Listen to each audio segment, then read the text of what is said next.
Seimo pirmininkė, taip pat naudodamasis progą reiškiu užuojautą Izraelio ambasadoriai, ekscelencija, Izraelio žmonėms, Emanueli, nuoširdžių užuojautą tau. Ir keletas punktų. Gerbiamieji, visi suprantame, kad Izraelio ir Palestinos konfliktas yra perkrautas religinių, istorinių, asmeninių nuoskaudų. Tai yra vienas ilgiausiai trunkančių ir skausmingiausių nesutarimų šiandienos pasaulyje.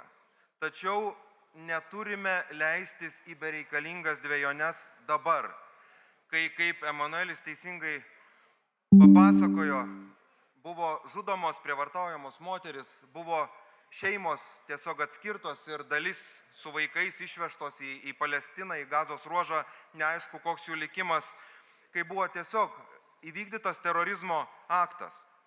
Tai tokiais momentais tiesiog egzistuoja neginčijamos tiesos, kurios saugo ir gali apsaugoti ir mus Lietuvoje. Ir tos tiesos yra dvi. Pirmiausia, bet kuri užpulta šalis turi teisę gintis. Ir čia neturi būti jokių dvejonių, neturi būti jokių svaičiojimų apie tai, kaip buvo prieš tai. Užpulta šalis turi teisę gintis. Ir antras dalykas, jokiems teroristams, jokioje pasaulio vietoje nėra jokio pateisinimo. Žmonių grobimas, prievartavimas, civilių žudimas, bijant stoti į kovą karys prieš karį, visuomenių bauginimas yra neverti jokių priežasties paieškų. Tai tiesiog nusikaltimas. Ir kai įsijungia terorizmas, turėtų išsijungti bet kokie politologiniai svarstymai. Palikime politologinius svarstymus politologams, mokslininkams. Palikime tai istorijai. Bet dabar tiesiog pasmerkime ir ginkimės nuo terorizmo. Naudodamasis progą taip pat noriu kreiptis į visus palestiniečius ir kviečiu aiškiai pasmerkti Hamas terorizmą ir atsiriboti nuo teroristų.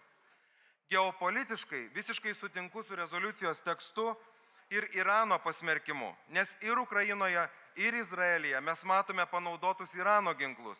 Ir Ukrainoje, ir Izraelyje Iranas stoja agresijos ir terorizmo pusėn.